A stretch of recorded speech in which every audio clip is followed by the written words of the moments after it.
reeditando, se va mejorando. Ahí tenemos 2000, 2004, 2008, 2012 la que está actualizada, va a ser editada el año 2016. ¿Correcto? Muy bien. Siguiente. El uso de la guía de respuesta de emergencia. El uso del manual o guía de respuesta de emergencia permite a los miembros del equipo, ojo, siempre hablamos de equipo de trabajo, ¿ya? El poder obtener nociones generales de los riesgos del producto. Siguiente. No deberá considerarse como la única fuente de identificación de riesgos, toda vez que presenta información general, aunque es valiosa, ¿no?, en los inicios de una emergencia con materiales peligrosos. Esta guía, según los expertos, nos va a servir para trabajar los primeros 30 minutos de la emergencia o del incidente con material peligroso. De ahí más adelante ya no nos va a servir. Tenemos que hablar de la Chemical After Service, tenemos que hablar de la guía NIOSH, tenemos que hablar de otras guías que son más específicas y que tienen, digamos, mayor información que nos va a permitir manejar, manipular correctamente un material peligroso, un químico peligroso.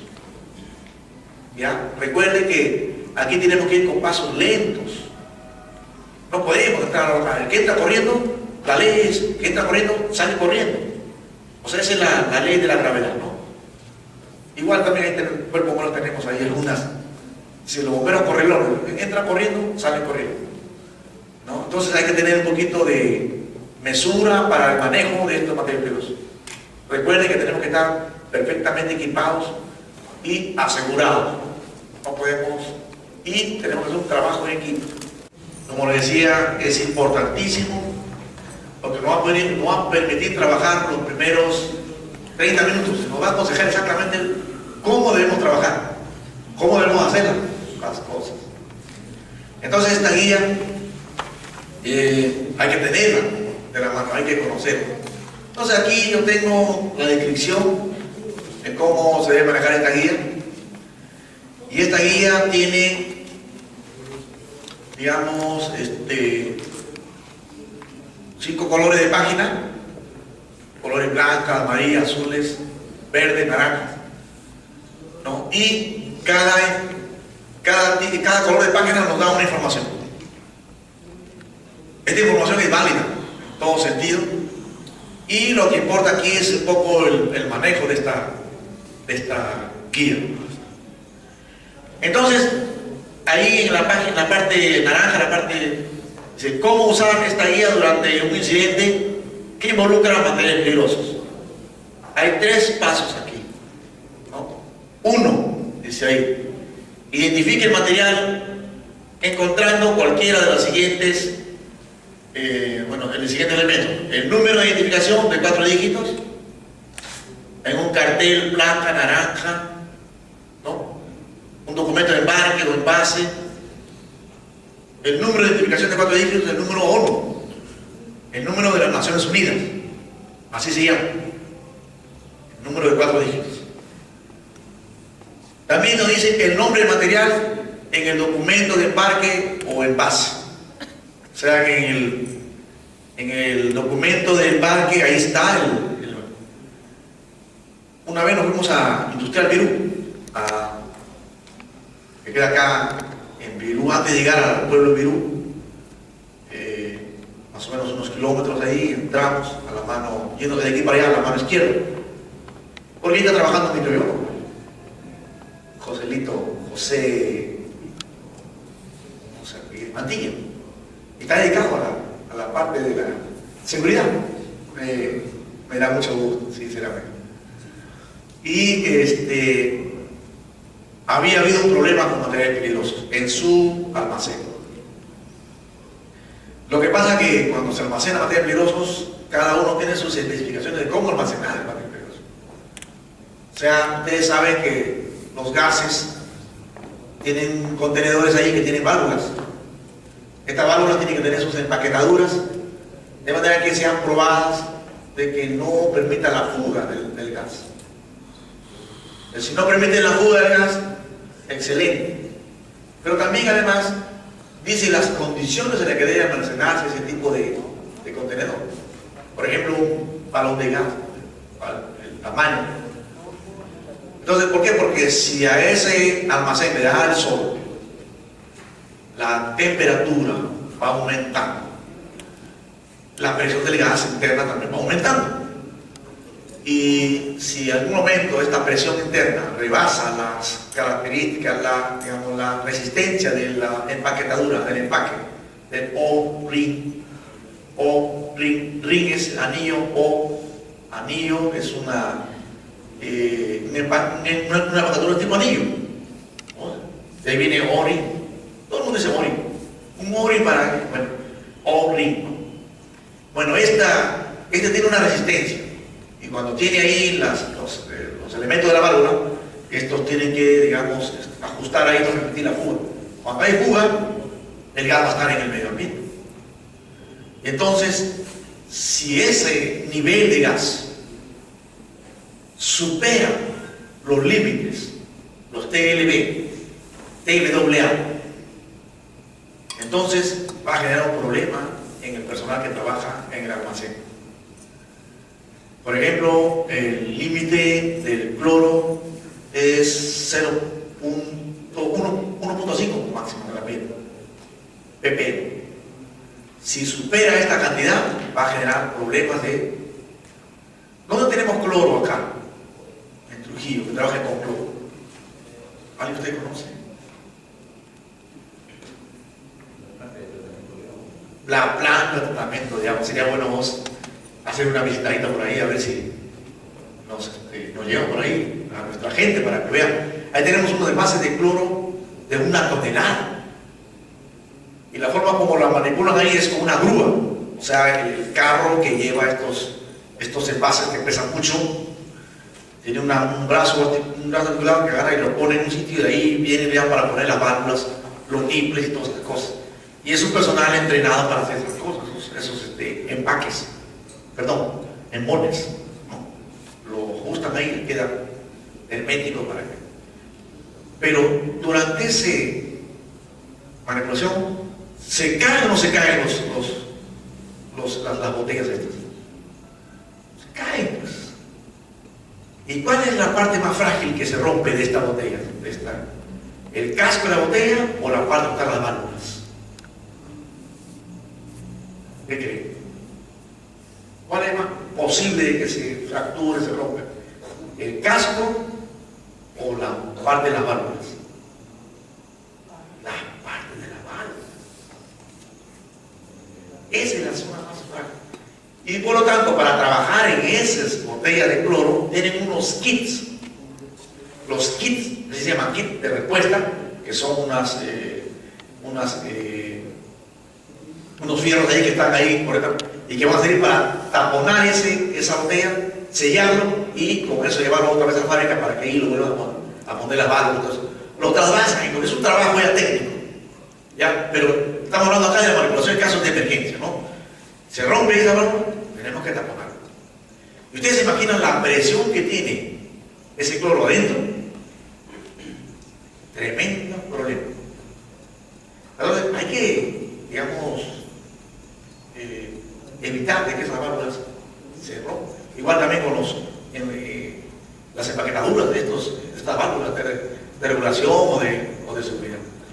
Entonces, allí hay que tomar en cuenta un manejo técnico de estos envases. Cuando ya eso ocurre, sale fuera de control, bueno, hay que echar de mano de la brigada que va a tener que hacer el trabajo ahí interno con ese tipo de material. Hay unos kits que se llaman kit cloro A y kit cloro B. El kit cloro A es el kit chiquito, nomás de esas botellas de 10 metros cúbicos, de 150 libras que le llaman, de presión. Y el kit de cloro B, que son los tremendos tanques de 1 tonelada de peso. Pero ahí tenemos en la planta de agua de tratamiento, aquí en el Alto de Salabel, en la planta de tratamiento de agua potable, ahí están esos cloros. ¿Por qué? Porque tienen que clorarlo para que vaya por los tuberías. Entonces, cuando se libera ese gas, entonces es un problema. Por lo tanto, los almacenes de los materiales peligrosos que pueden emanar gas en un momento tienen que ser ventilados. No sé si alguno de ustedes ha visto una planta de pasadores GLP, de gas licuado de petróleo. ¿Cómo son los ambientes? Son cerrados, son abiertos. ¿Por qué? Porque ese gas va a fugar. No va a permitir concentrarse de la manera que permita ser un peligro para el que trabaja allí en esa parte. Por supuesto, siempre hay una pequeña fuga, pero está dentro de los límites permisibles. No puede ir más allá, porque si va más allá va a afectar al personal. Si la afecta al personal, ya estamos en el problema de salud. Por aquí hay los auditores, por ejemplo. ¿No es cierto? O sea, ese es el manejo. ¿Qué olor tiene el propano? ¿Cómo sabemos que hay fuga de propano? El gas propano.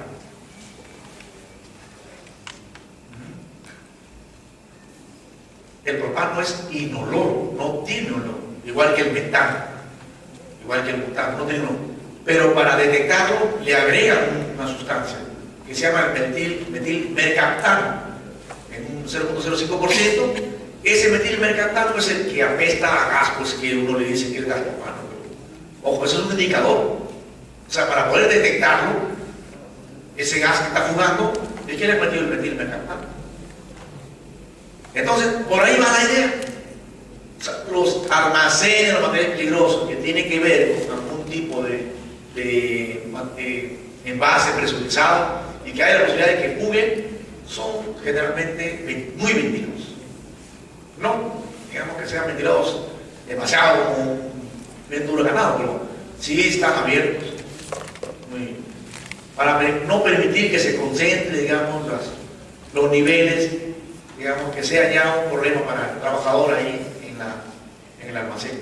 Lo que yo les contaba hace un momento, este señor aquí en el almacén del gobierno regional, se anduvo incautado. Entró ahí, sintió la molestia, se desmayó por ahí, lo sacaron y cuando fuimos a ver, van a almacenar. Entonces, toda esa forma de cómo almacenar, cómo eso, tiene su reglamentación. ¿Ya? Por aquí podemos hablar de algunas recomendaciones generales.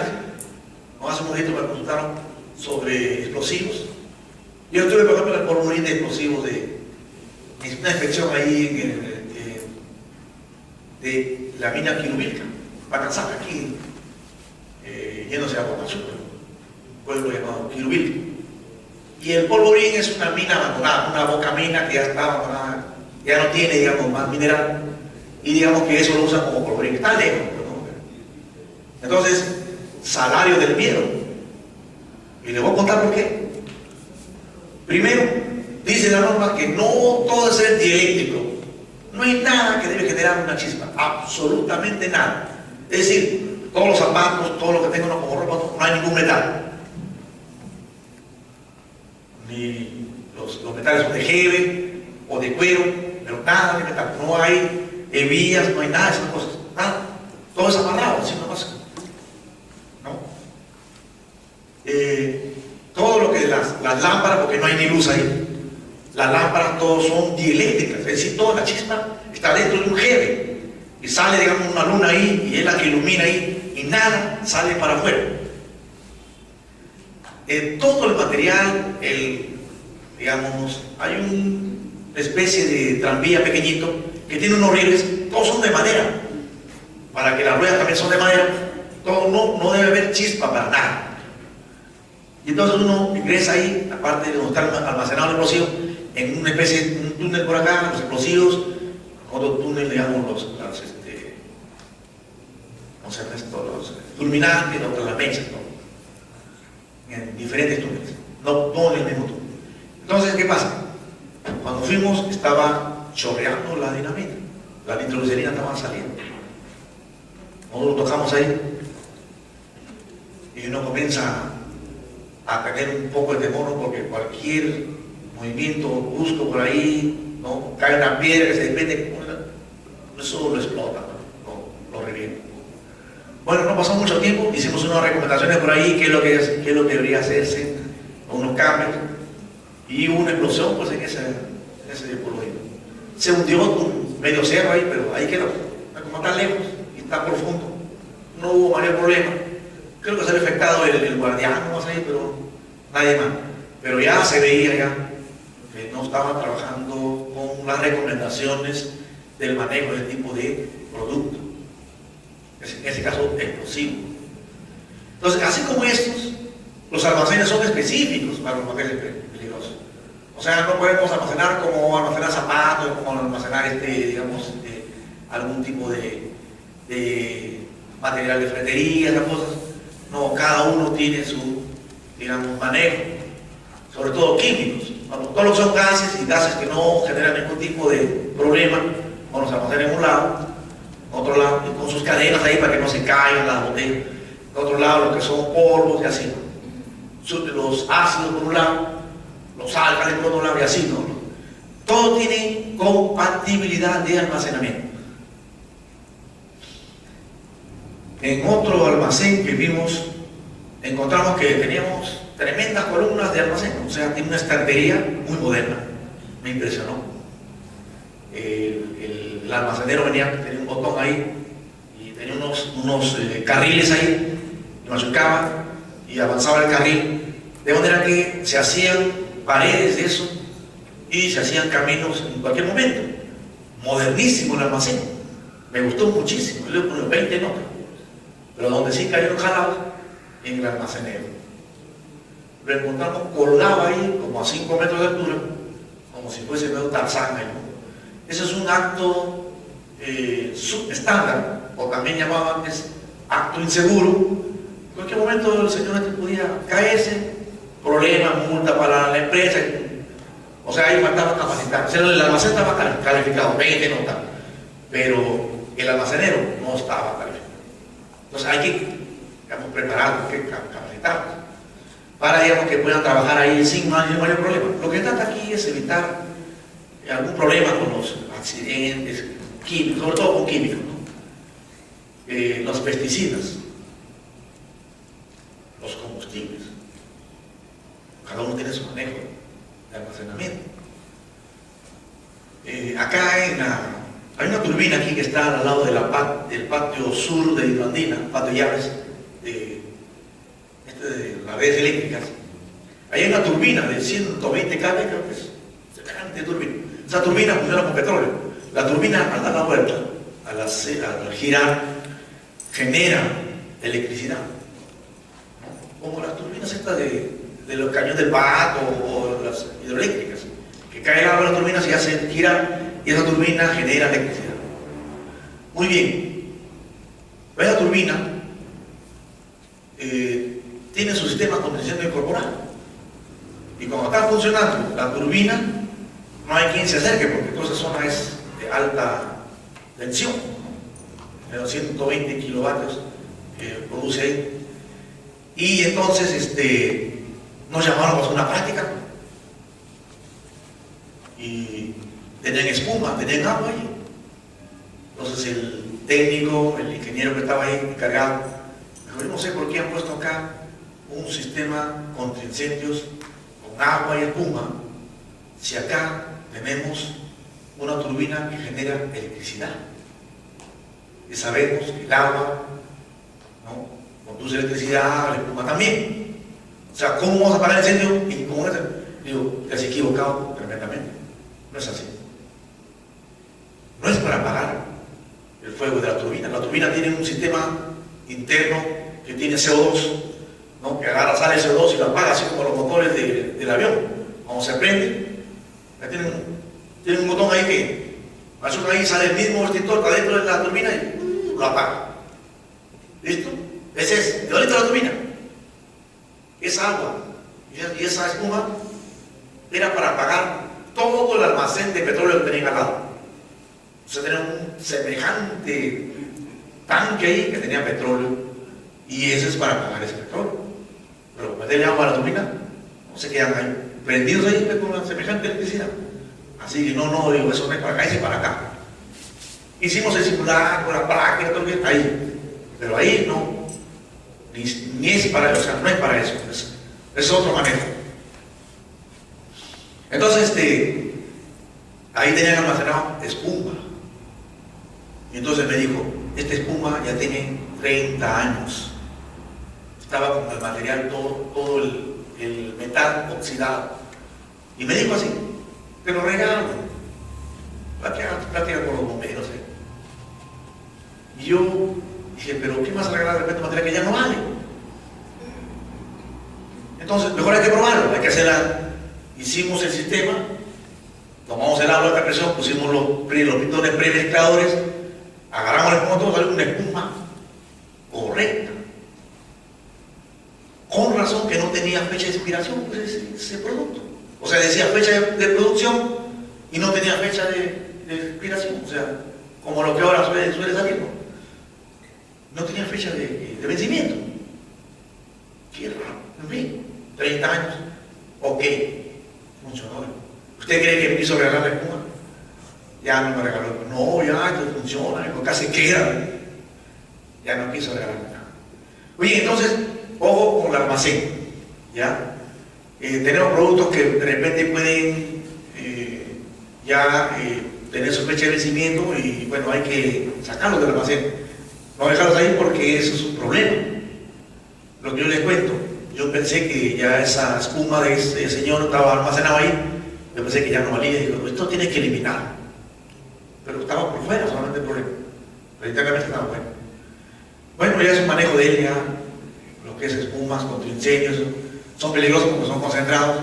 Eso se trabaja ya en una dilución de manera que permiten apagar un incendio, ¿no? Pero así, si usted la agarra en forma concentrada, pues es corrosivo. Es un problema. Por eso es que el cuerpo bombero tiene que trabajar con guantes y todas esas cosas, ¿no? O sea, no es porque, ¿cómo se llama? No quieran que uno trabaje con las manos. Mande las manos ahí es peligroso. Entonces, igual también, muchos productos químicos también tienen que ser almacenados convenientemente. No sé, en algunos laboratorios farmacéuticos se percibe un olor a medicina, ¿no? Es porque hay sustancias volátiles. Y se percibe ese olor, entonces quiere decir que, bueno, ahí hay una pequeña fuga. Lo ideal es que no supere, no esté por encima de los límites no permisibles. En esta guía TAIOS que yo les presenté hace un momento, están los límites REL. REL es recomendado. REL, límite recomendado. Según la NIOSH y según la OSHA. Si uno supera ese límite recomendado, ya va a tener problemas. Entonces, el REL dice ahí, 1 ppm por metro cúbico, o 1 miligramo por metro cúbico, o 5 ppm. Por ejemplo, el ácido salicílico, no más de 0.5 ppm. ¿Ya? El cloro, no más de 0.2 ppm. ¿No? Y así. A esa cantidad de químicos del ambiente no hay problema. Entonces, todos esos asuntos se tienen que ver para el almacenamiento, no tienen que ver con esos límites permisibles de trabajo. ¿Ya? Por favor, eso lo tienen que ver ahí. ¿Ya? Muy bien. Seguimos por ahí. En la parte amarilla dice, el número de identificación en el índice, las páginas de borde amarillo del libro, ¿no? Guía, se encuentran en esta columna amarilla, llamada también páginas amarillas. Entonces uno lo ve allí, el número de 4 dígitos nos da el nombre del producto.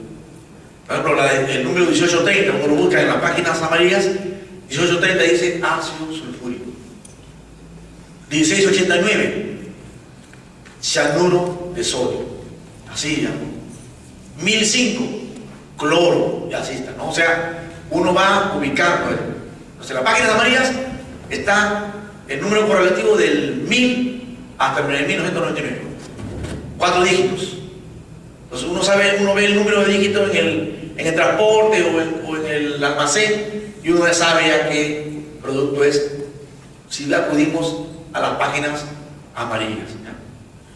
El que sigue, bueno, no se ve muy bien ahí, pero es en las páginas azules. En las páginas azules está el nombre del producto. ¿Se acuerdan cuando decimos de que uno puede identificar, porque a veces aparece el nombre del producto en el contenedor? Aparece el nombre ahí. Entonces, o en el MSDS o en la guía de embarque, ahí está el nombre del producto. Entonces uno va a las guías azules y allí está el nombre correlativo, alfabéticamente, de la A a la Z, ¿no? Entonces uno va, busca el nombre y de ahí inmediatamente le da el número 1 y ahí también le da el número guía, ¿no? O sea, están los números ahí. ¿Correcto? Después viene, si el número de guía está completamente complementado por la palabra P, esto significa que el material puede sufrir polimerización violenta si se somete al calor o contaminación. Miren, cuando una sustancia tiene un tamaño, ¿no?, y esta sustancia lo polimerizamos, el tamaño aumenta 10, 20, 100 veces, depende del tamaño del polímero. Por ejemplo, una molécula de vinilo es pequeñita, pequeñísima, pero una molécula de polivinilo es una tremenda molécula. Si eso ocurre en una polimerización en un container, en un contenedor, y se comienza a polimerizar, comienza a tomar cuerpo. Si toma cuerpo, el contenedor puede romperse, puede fracturar. Y si ese polímero es peligroso, sale hacia afuera. Muy bien, si la reacción fuese que va aumentando como espuma, poco a poco, bueno, uno de repente puede hasta darse cuenta. Pero hay unos que son violentos y generan mucha energía. Entonces ahora fracturan todos, como una explosión. Hay que tener mucho cuidado, entonces. En el caso de Bhopal, la India, ocurrió eso. Se generó durante las reacciones químicas que tenían que preparar ahí un veneno para que sea insumo de los insecticidas ahí. Se generó el fosgeno, es una sustancia tóxica.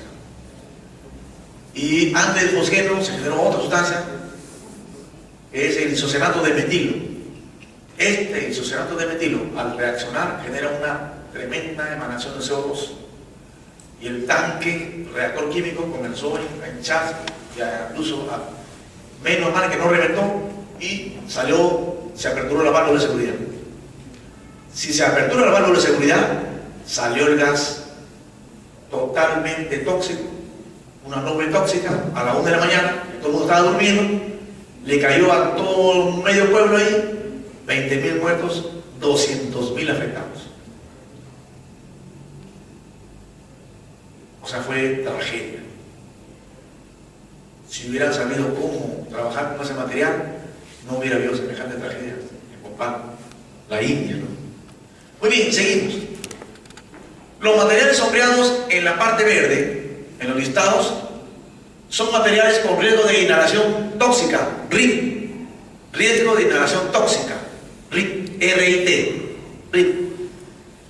Una arma química o es un material que reacciona peligrosamente con el agua o que produce gases tóxicos en contacto con el agua, y busca el número de identificación y el nombre del material en la tabla 1 para ver la distancia de aislamiento inicial y acción protectora.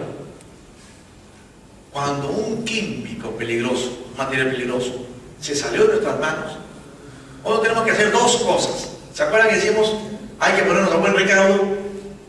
¿Pero qué distancia? Eso se llama la zona de aislamiento inicial. O sea, yo voy, veo material ahí, me pongo una distancia de manera de que a mí no me afecte y yo no permito que le afecte al resto, o sea, que nadie entre a esa zona. Y la otra distancia es la zona de acción protectora, que es una distancia mucho más grande y que va a involucrar incluso la evacuación de, bueno, se involucra a colegios, casas, edificios, estadios, lo que sea, hay que evacuarlos a todos. De ahí. Ya. Aquí, una vez un accidente, aquí en la avenida Villarreal, casi cerca de los Zapitos, ya, Sealip, hay un grifo de Petroperú. Entonces, un camión que traía GLP, una semejante estructura de más o menos 1000 galones, una cosa así, quiso doblar en U para entrar al grifo y a la hora de entrar así, esta carga se echó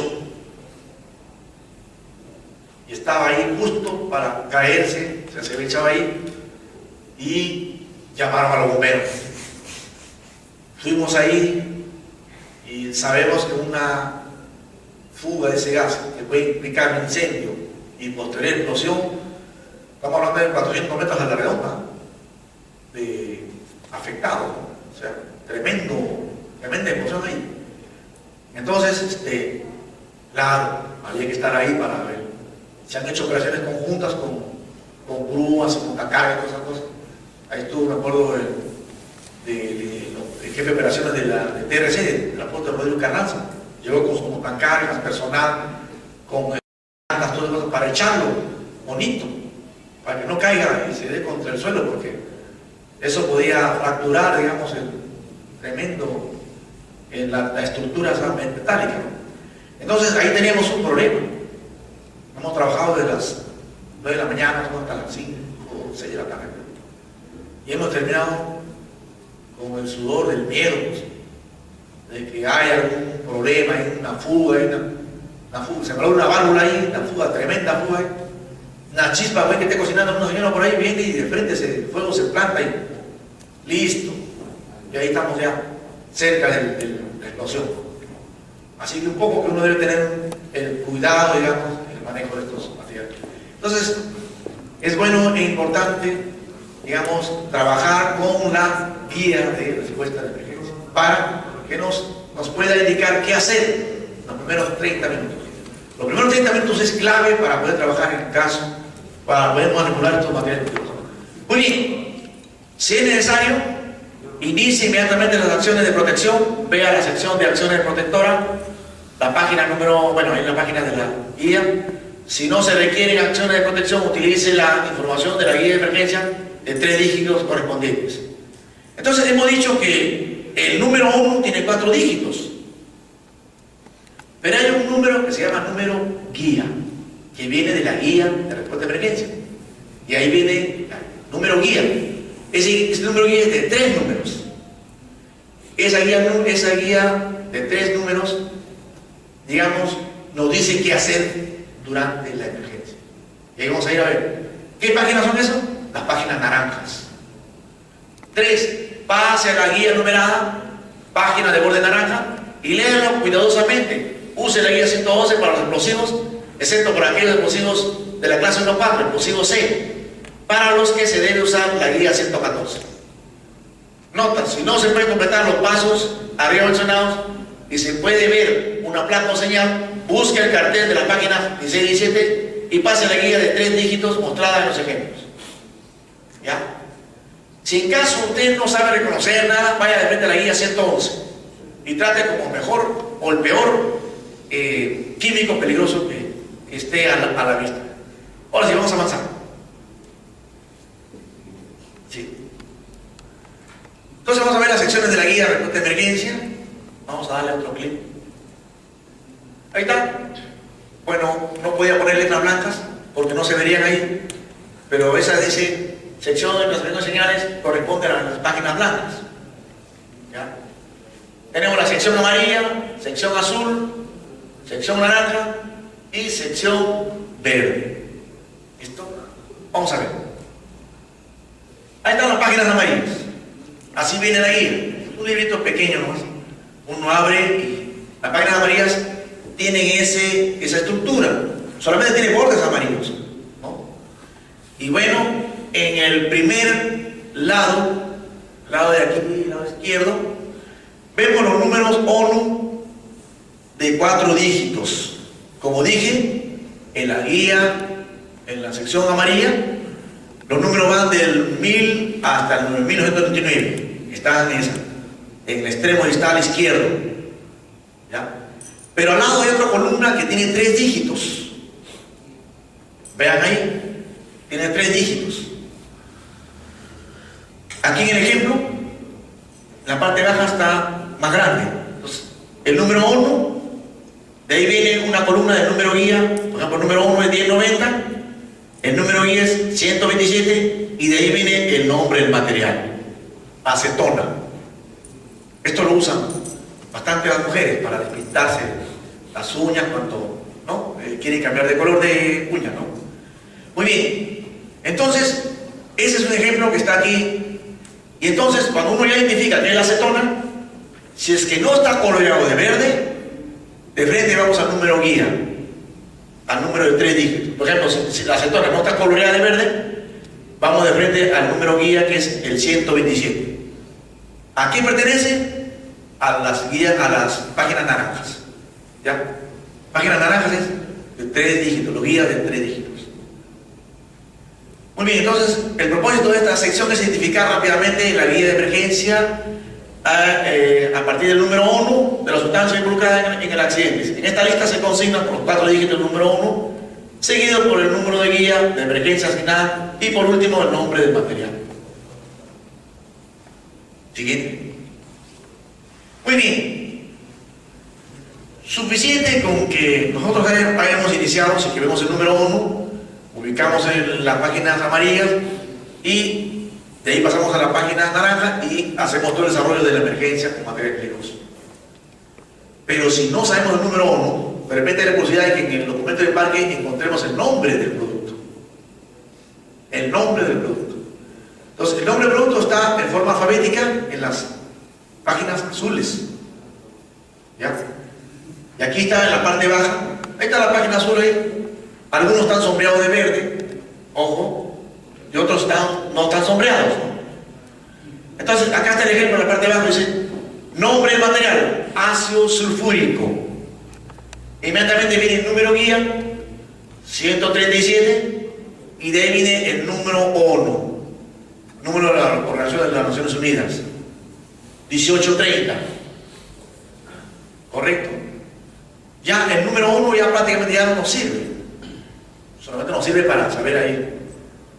Pero dice ahí, ácido sulfúrico, ya lo identificamos. Y ahora podemos ir al número guía.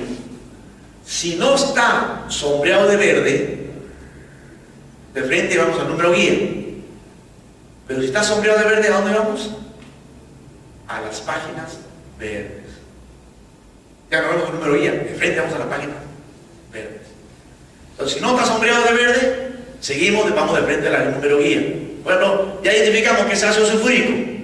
El número guía 137, bueno, vamos a la guía 137, páginas naranjas. O sea, rapidísimo. Menos de un minuto ya debe estar en eso.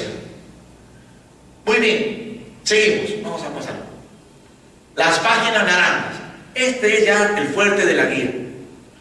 En las páginas naranjas ya nos dice qué hacer, cómo manipular el producto, cómo debemos acercarnos, qué utensilio debemos utilizar, qué equipo de protección debemos de ponernos, qué debemos hacer. Ojo con los peligros. Peligro para uno, para la sociedad, para la salud pública, para la gente. ¿Cómo debemos trabajar? Ahí nos dice todo. El resto es para llegar hasta ese ejemplo. Si está sombreado de verde, obviamos estas páginas naranjas y nos vamos de frente a las páginas verdes. ¿Ya? Muy bien. La página naranja, entonces. En esta sección más importante de la guía, porque aquí es donde se enuncian todas las recomendaciones de seguridad. Y ustedes han venido para eso, para trabajar con seguridad. Acá está todas las recomendaciones de seguridad. Comprende un total de 62 guías de emergencia presentadas en un formato de 2 páginas. Cada uno proporciona recomendaciones de seguridad e información de respuesta a emergencias para proteger al personal de respuesta, o sea, para proteger a nosotros mismos, los de que vamos a actuar ahí, y para el público. O sea, el público también debe saber de qué se trata y hacia dónde debe ir y dónde debe estar. ¿No es cierto?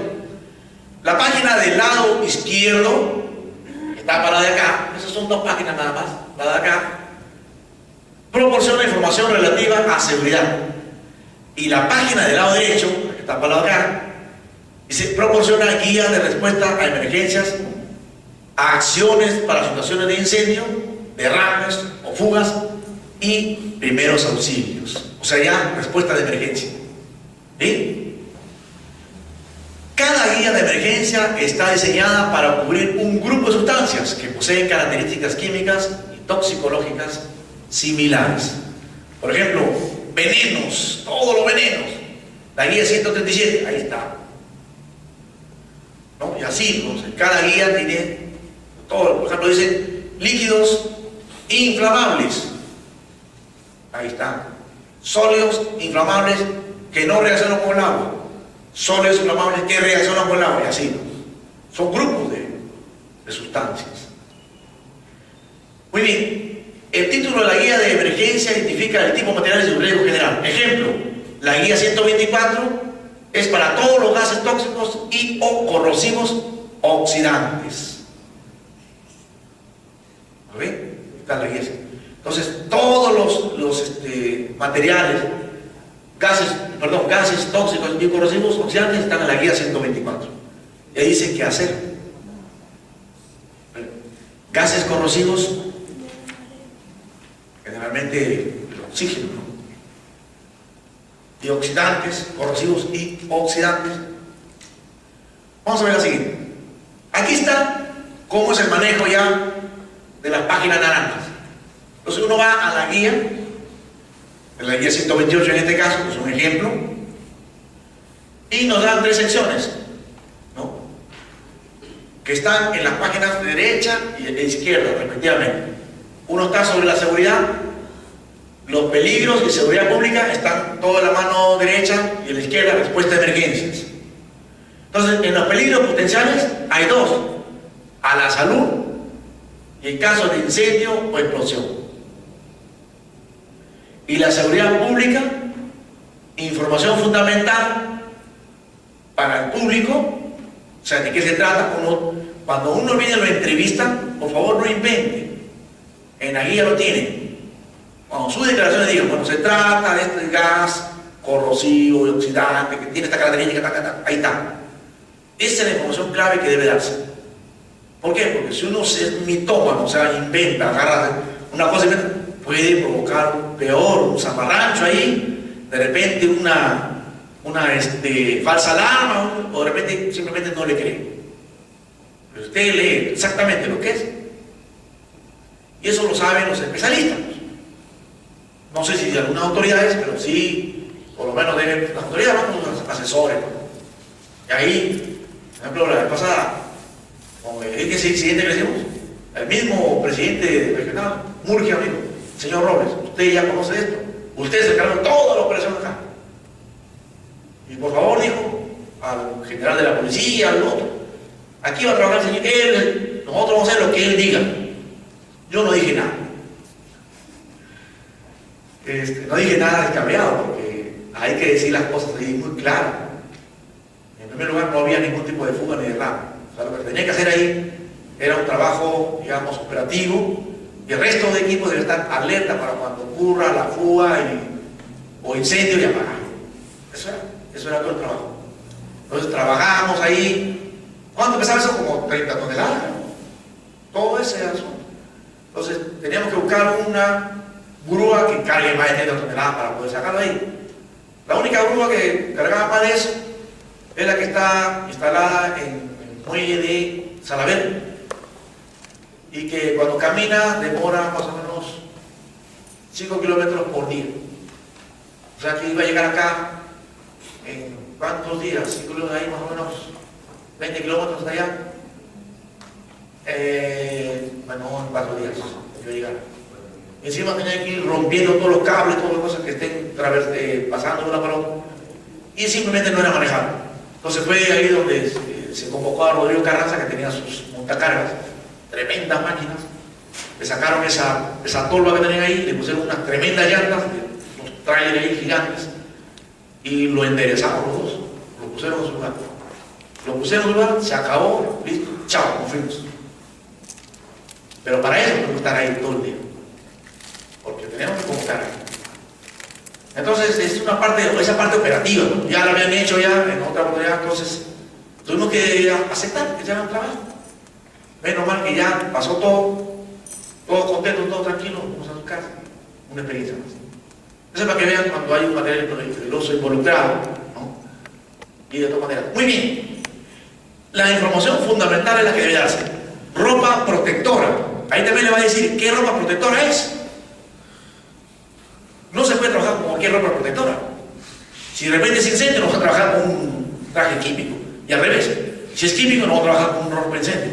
No se puede trabajar de esa manera. La evacuación en caso de derrame e incendio. Dice, en caso de derrame o incendio, ¿cuánto evacuamos en caso de derrame? ¿A qué distancia nos vamos? ¿Y cuánto evacuamos? ¿A qué distancia nos vamos cuando es el caso de incendio? Todas esas distancias están ahí. ¿Ya? Muy bien. En la parte de emergencia, ya la respuesta ya. En caso de fuego, ¿cómo debemos trabajar? ¿Cómo debemos hacerlo? En caso de derrame o fuga, ¿cómo debemos trabajar también? Y en caso de primeros auxilios, ¿qué debemos hacer cuando hay una persona que están involucradas? Ya, por favor, toda víctima que está involucrada en materiales peligrosos, gases, líquidos, no se convierte en paciente hasta que no sea descontaminado. Hay que descontaminarlo. Por ejemplo, si ustedes están con su equipo todo, tienen que bañar a la persona, no tienen que bañarlos. No tienen que pasar jabón, tienen que pasar jabón, no tienen que, todo. O tienen que pasar algún tipo de sustancia, tienen que hacerlo. Después ya pasa a ser paciente. Porque si no, va a contaminar. Yo sí soy testigo, en el caso de que ha habido una persona que está con cloro, le han dado respiración boca a boca y también otra persona también salió afectada. Los dos se fueron de la mano al hospital. Los dos. El rescatista y la persona. Entonces, mientras no se haya descontaminado la persona, no es paciente. Será víctima. Tiene que descontaminar. ¿Ya? Hay que bañarlo y todas esas cosas. ¿Ya? Seguimos. Este es el panel Mercosur. El panel Mercosur tiene el número 1 en la parte de abajo, vean ustedes, y tiene en la parte de arriba el riesgo del material. El riesgo está de acuerdo con el tipo de material. ¿Se acuerdan cuando hablamos del material? ¿Qué era el número 3? ¿Recordarán? Líquidos inflamables. ¿Ya? Líquidos inflamables. ¿Correcto? Oye, si está el 3 repetido, líquidos muy inflamables. Si está el 3, líquido recontrainflamable, o sea, muchísimo, o sea, ojo, puede explosionar. Si está un 6 en la parte de arriba, ¿6 qué cosa es? ¿Se acuerdan del material peligroso? ¿Qué clase era? Venenos, ¿se acuerdan? 6. Si está un 6, muy venenoso. Está un 6, la bestia. ¿Cómo se llama? ¿Cómo se llama el? Muy bien, el exorcista, que no es la bestia, 6. ¿No? Eso es lo que quiere decir acá. Si además hay una X ahí, quiere decir que no se debe usar agua. ¿Ya? Siguiente, vamos a ver la siguiente. Ahora sí, cuando está sombreado de verde el material, pasamos de frente a las páginas verdes. No vamos a las páginas naranjas, sino de frente a las páginas verdes. Y las páginas verdes nos va a servir fundamentalmente para encontrar las dos zonas de trabajo con materiales peligrosos. SAI, ZAI, que significa zona de aislamiento inicial, y ZAP, ZAP, zona de acción protectora. Lo que decíamos un momento, zona de aislamiento inicial es cuando uno tiene que alejarse una cantidad de metros del material peligroso. Y la zona de acción protectora es cuando uno tiene que proteger a una distancia que se involucra. Entonces la sección verde contiene la tabla de distancias de aislamiento inicial de acción protectora, sugiere las distancias útiles para proteger a la población en las áreas de derrame que involucran materiales con riesgo de inhalación tóxica, agentes de guerra química, materiales que emiten gases tóxicos cuando entran en contacto con la piel. Miren, esto de las armas químicas no es de ahora, no es de Osama Bin Laden, es antiquísimo. Se habla de, digamos, cuando en la Primera Guerra Mundial, cuando los alemanes inventaron el gas mostaza. El gas mostaza es una sustancia que lo absorbían los ingleses y se quedaban paralizados, se agarraban como epilepsia y se tiraban al suelo, y los alemanes no venían y los mataban ahí, pues. O simplemente los dejaban caer porque 24 o 48 horas estaban paralizados. No los mataban inmediatamente. Y después que le pasaba el efecto, vivían. El gas mostaza. Pero no es ese el inicio. Cuentan la época de la peste bubónica, del siglo XIV, de que justamente para tomar los castillos agarraban los perros pestosos, las carnes de los pestosos, los tiraban dentro del castillo. Y a veces caían dentro de los pozos de agua, todo, la peste, y salían volando todo el mundo, dejaban el y los saqueadores entraban ahí. O sea, no es de ahora que los cholos son avesados, son de la época antiquísima ya. Bien bravos eran los Robertos.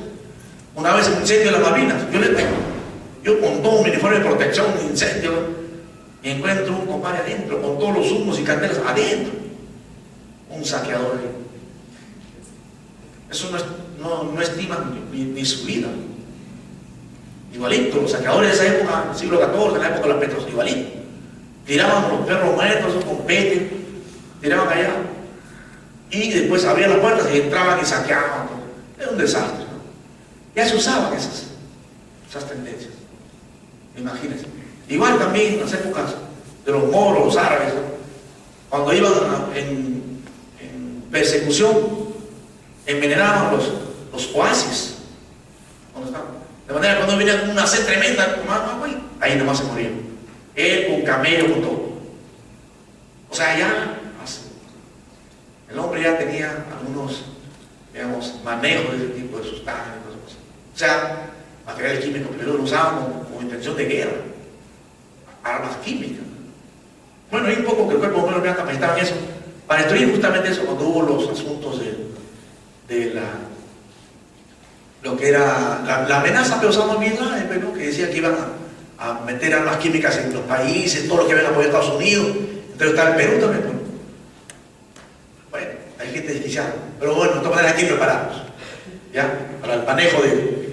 Muy bien, entonces ya saben, riesgo de materiales de riesgo de inhalación tóxica, agentes de armas químicas, materiales que emiten gases tóxicos cuando están en contacto con la piel. Siguiente. Tenemos que saber también cuánto es un derrame grande y cuánto es un derrame pequeño para poder usar las páginas verdes. Tenemos que saber.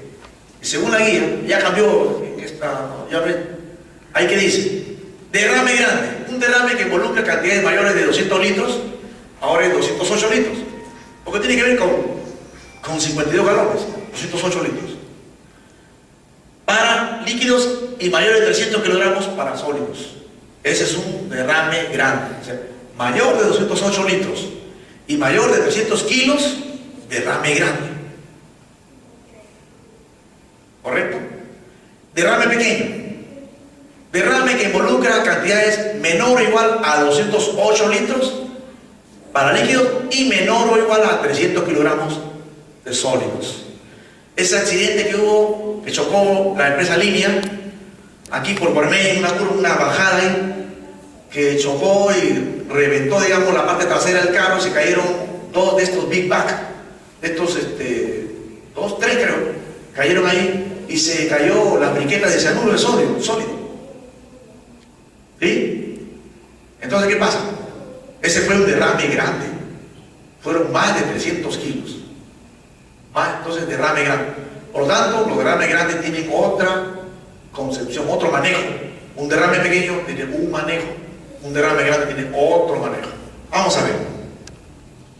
Bueno, la serie 50, hay que aprovechar que está acá ya. Concentración letal 50 es la concentración de un material administrado por vía inhalatoria, la cual se espera que cause la muerte del 50% de la población de animales de experimentación en un tiempo determinado. La concentración se expresa tanto en ppm como en miligramos por metro cúbico. Ya, bueno, siguen. Aquí está. La página verde.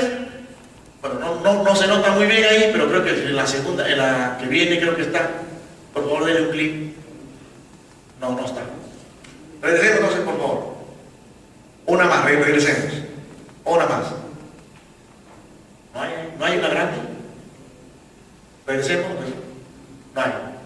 Bueno. Vamos a ver en ese cuadrito pequeñito, en ese de página verde, ahí está página verde. Tenemos dos secciones ahí que están con unas líneas negras gruesas,